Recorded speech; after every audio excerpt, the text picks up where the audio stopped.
Good morning again.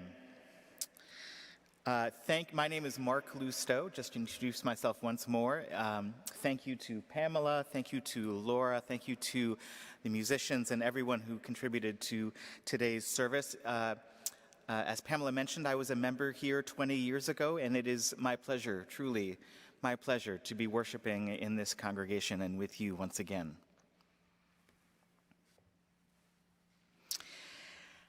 After Russia's full-scale invasion of Ukraine in February 2022, the world was gripped by heartrending images of Ukrainian refugees crossing the border. The news coverage was powerful, for me especially, because I had been to the places we saw on the news. I am a cultural anthropologist. I study Eastern Europe. For several years, I lived in Hungary and Romania, which share a border with Ukraine. 6 million refugees have left Ukraine. Nearly as many Ukrainians have fled the fighting, but then stayed in their country. They left their homes, but did not cross the border. They are called internally displaced persons, IDPs, or internal refugees. There are 5.1 million internal refugees in Ukraine, according to the Institute on Migration. Ukrainian IDPs have lost so much, even if they have not left their country. Displacement is often traumatizing because refugees leave behind family and friends, co-workers, and classmates. Having fled familiar surroundings, internal refugees find themselves in unfamiliar parts of Ukraine. They feel alone, desperate, fearful, distrustful, and they have a deep sense of uncertainty about their future. IDPs have lost an entire social world, in addition to losing their jobs and possessions. 1/3 of internally displaced persons show symptoms of post-traumatic stress. Many Ukrainians suffer from chronic depression, anxiety, and panic disorders. Ukrainian IDPs report difficulty sleeping, irritability, anger, repetitive thoughts, and behaviors. At schools, children get into fights. Teenagers abuse alcohol and drugs. There has been an alarming rise in domestic violence against Ukrainian women and children. In Ukraine today, humanitarian organizations are increasingly hiring trauma response therapists to bind these invisible wounds of war. Since 2017, the United Nations, through the UN High Commissioner for Refugees, has urged humanitarian organizations to make mental health an integral part of medical services. Ukraine is one of the first conflict zones where organizations are using therapists on a large scale throughout the country. Earlier this year, the Christian Century magazine asked me to travel to Ukraine. I went on assignment to write about these new humanitarian mental health programs, to get to know the therapists who are doing this valuable healing work. I traveled to Transcarpathia, Ukraine's most westerly region on the border with Hungary. Since the war began, 150,000 Ukrainians from the east and south have settled in Transcarpathia. Dorcas International, an international nonprofit organization, has its headquarters in Transcarpathia, and I spent 4 days learning about Dorcas's programs, interviewing Dorcas staff, and meeting the courageous Ukrainians who are trying to rebuild their lives in Transcarpathia. My first morning in Ukraine, I went to Dorcas's headquarters to meet 2 psychotherapists. I sat next to the psychotherapists, Natalia and Yana, their names were Natalia and Yana, at Dorcas's meeting room conference table. Natalia and Yana themselves are from war-torn parts of Ukraine. Natalia is from Kharkiv. At the table, she sat upright, calm, and composed. Before the war, she was a senior psychology professor at a university, and she looked very much the unperturbable role. Yana is in her 30s, from Dnipro in the south. She has this amazing high energy, very vibrant personality, and this brilliant circus of curly black hair around her shoulders. She used to run a school program for children with Down syndrome. Together, they have 40 years of clinical psychotherapy experience. Although I came prepared to conduct a formal professional journalism interview, on the table I laid my pen and my paper and my cell phone and electronic recorder. The women wanted nothing to do with that. For 90 minutes, they laughed with each other, they joked, they disagreed, they debated, they sympathized, they listened patiently. They clearly loved each other's company. They were passionate about their work, and it was contagious. They even made my translator laugh. I started by asking Yana and Natalia about their experiences in Kharkiv and Dnipro, since they had both left home to work for Dorcas. Natalia replied first. She had stayed in Kharkiv even after her city fell to the invading forces, even though Russian soldiers were patrolling her streets. With 2 neighbors in her apartment building, she formed a volunteer humanitarian aid group. They got in Natalia's rickety old Honda and they collected donations of flour and salt. Then they drove the ingredients to a restaurant. It used to be a high-end Italian trattoria. Now the owner was using the industrial ovens to bake bread. Natalia took the loaves to the elderly, people who could not leave their apartments because bombs were exploding around the buildings.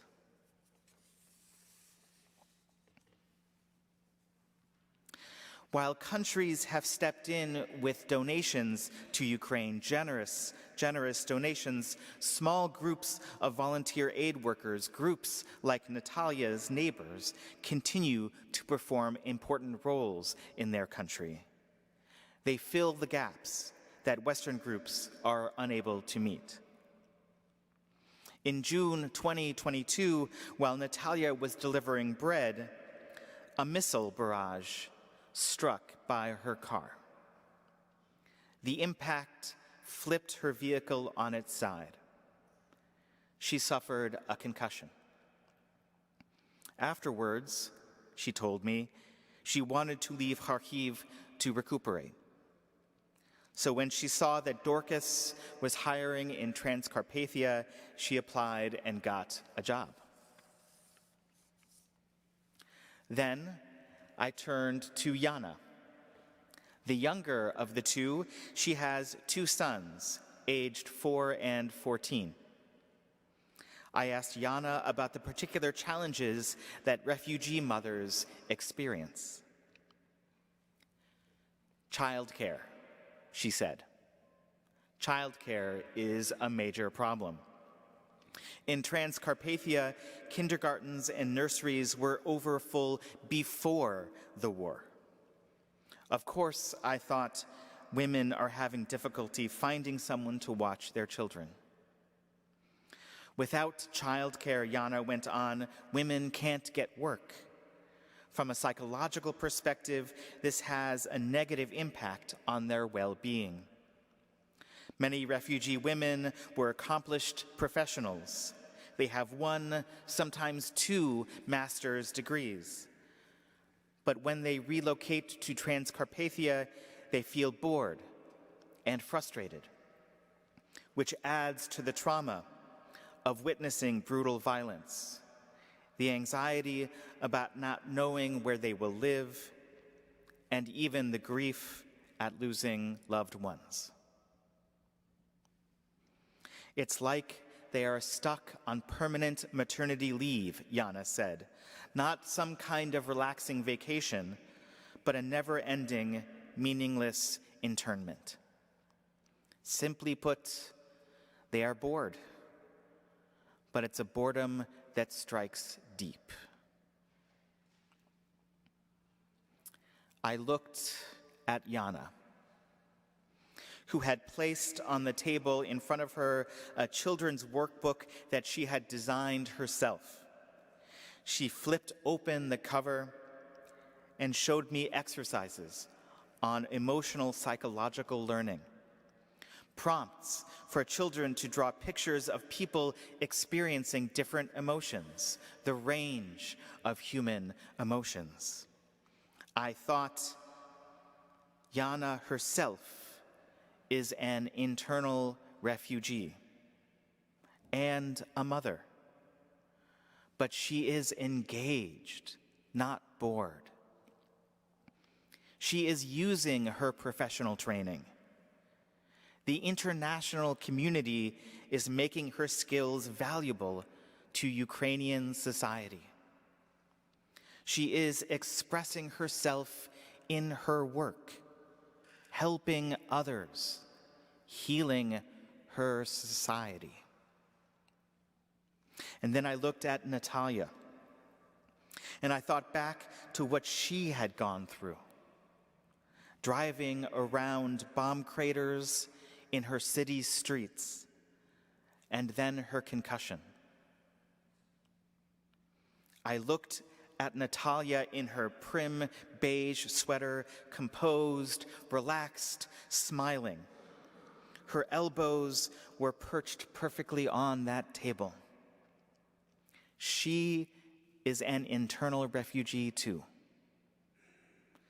She might have felt alone and isolated. She might have felt angry, fearful, distrustful. But what I saw instead was deep and mutual engagement, relaxed, emotional responses, spontaneous laughter, as well as patient attention.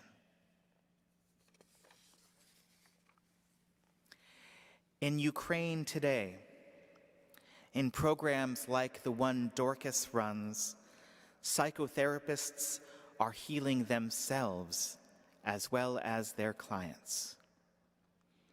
Refugees are helping refugees. Women are using their professional training to rebuild Ukrainian society.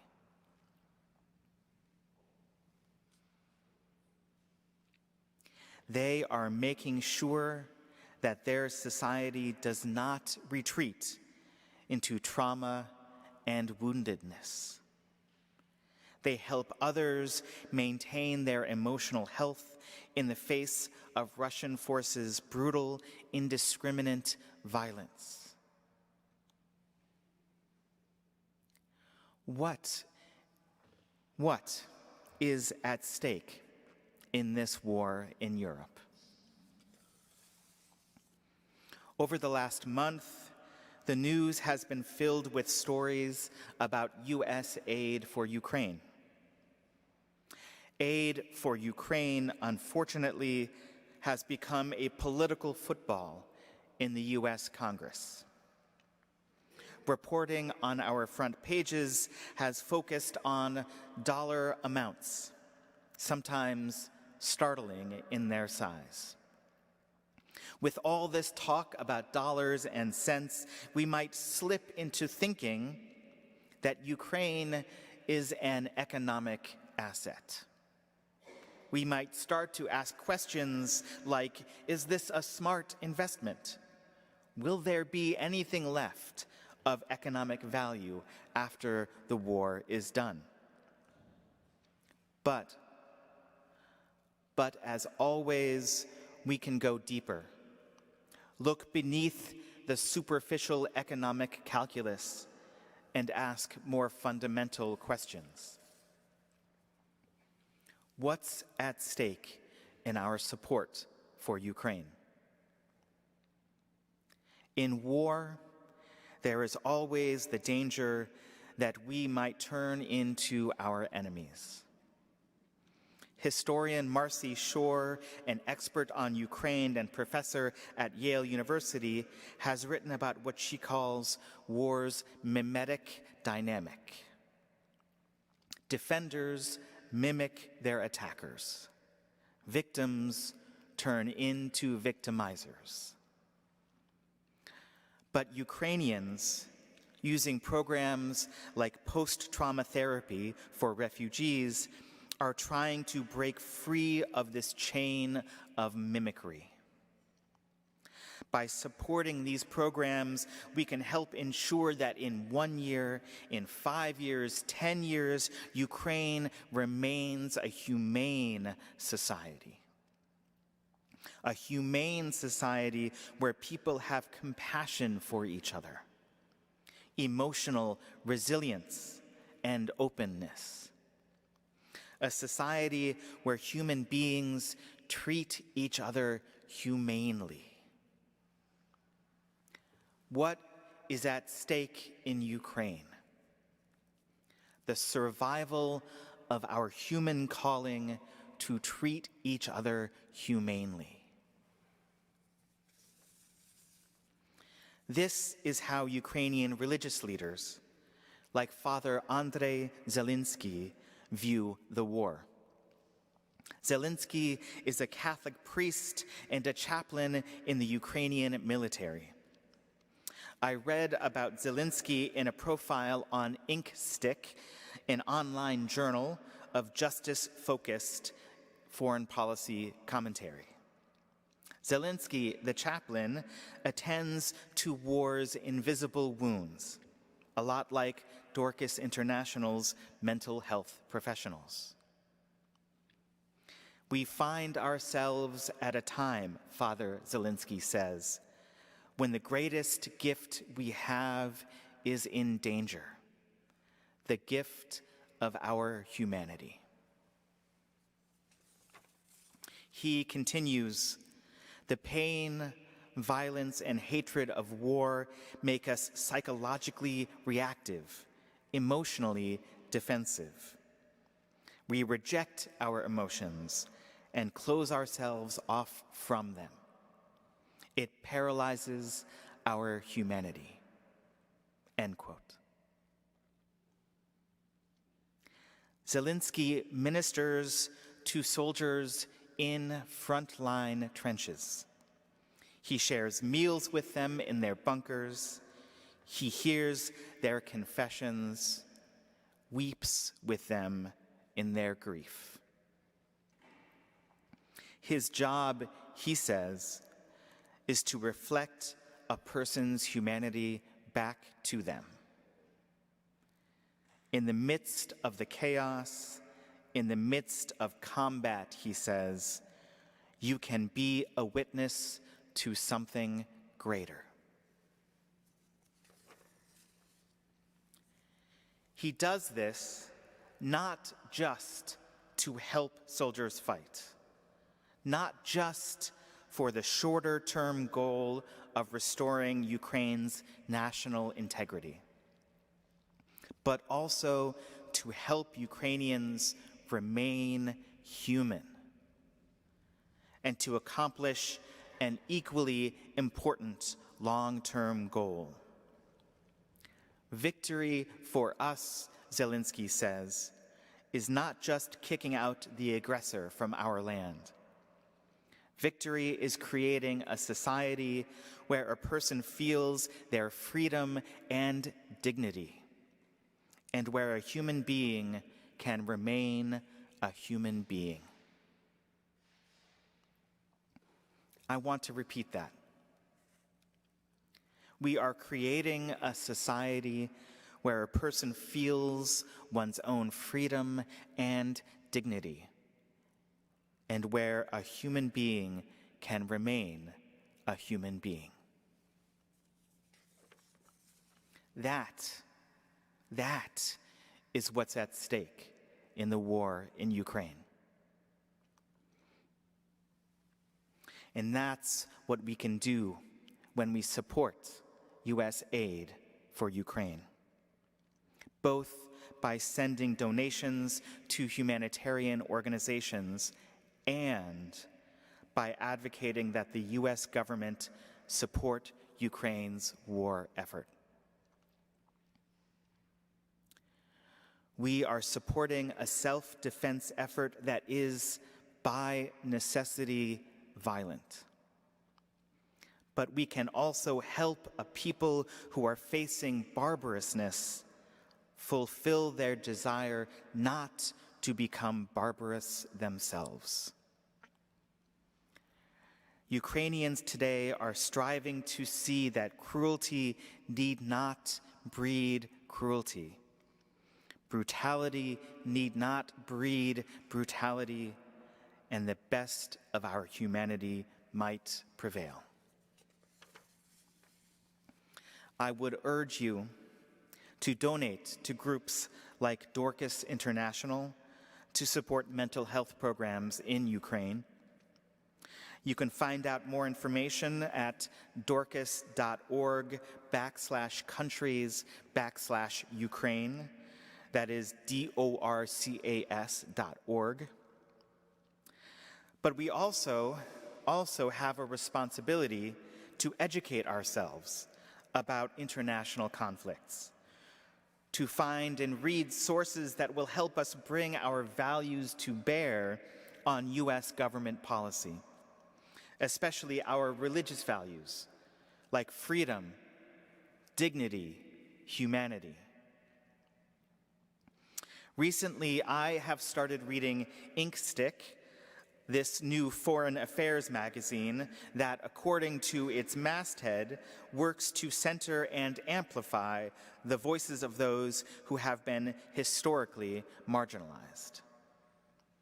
Inkstick's writers want, quote, a more human and humane vision. If you, like I sometimes do, feel that money is all that we hear about when it comes to American foreign policy, Inkstick has helped me find that deeper analysis. Like the chaplain Andrei Zelensky, Yana, Natalia, and the other Dorcas mental health professionals, those who are helping to remain human in the face of dehumanizing violence, we can reach for that deeper analysis. Amid the catastrophe, they are building a society where people will remain human and be humane to each other. Don't stop contemplating the beauty of the human heart, Father Zelensky says. Remain human. That's our responsibility. May it be so.